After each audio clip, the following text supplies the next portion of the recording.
សិនជាយើងអនុវត្តប្រព័ន្ធនេះហើយនៅក្នុងរីនំពេញនៅតែបន្តទៀតប្រហែលជាខ្ញុំនឹងសូមគោលការណ៍សម្រាប់ខាត់ដកហូតទុកដោយក្រុមបង្ហោះម៉ូតូអញ្ចឹងមិនមែនត្រឹមតែឲ្យខាត់យកមកហើយទៅយកសម្មាំងពិតតាមត្រូវនៅក្នុងម៉ូតូហ្នឹងមកដោះដូរឲ្យប្រគល់ម៉ូតូទៅវិញទេគឺខ្ញុំដកមធ្យោបាយនេះអត់ឲ្យជិះមកបាទព្រោះនេះគឺជាកិច្ចការងារមួយដែលខ្ញុំសំណុំពរឲ្យសំណុំពរទៀតទៅទទួល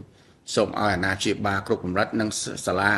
គ្រប់កម្រិតដែរត្រូវតែមើលព្រោះសាលាឯកជនក៏ដោយសាលារដ្ឋក៏ដោយត្រូវមានតែអ្នកប្រចាំការនិងសន្តិសុខហើយ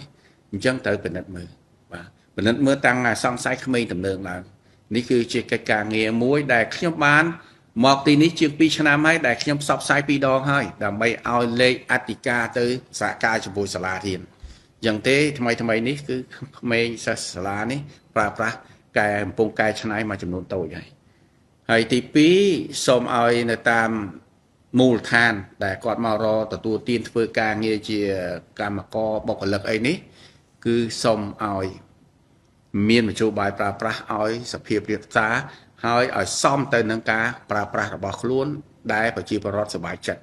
នេះគឺសូមឲ្យកុំប្រើប្រាស់បំពង់សម្ាំងកែច្នៃហើយទី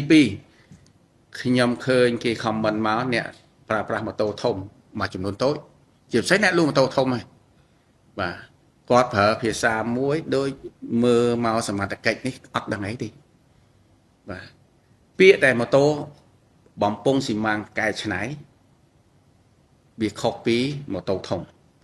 តែម៉ូតូធំបើសិនជាពាក្យម៉ូតូធំហើយបើស៊ីម៉ាំងមិនលឺគេមិនមែនហៅម៉ូតូធំទេតែសូមអ្នកប្រើប្រាស់ឲ្យមានសិលក្រមសិលធម៌ជាជីវៈពេលខ្លះម៉ូតូធំកំពុងសម្ាំងត្រឹមត្រូវតែគាត់ច្បាច់អង្គញាគាត់របៀបបញ្ចេញរឹកចេញពីទលូងទុងតាំងហ្នឹងអាហ្នឹងក៏រំខានដល់ជាពលរដ្ឋដែរសូមឲ្យបងប្អូនប្រើប្រាស់ម៉ូតូធំមួយចំនួនតូចទេគួរតែប្រើប្រាស់ដោយសេចក្តីថ្លៃថ្នូរ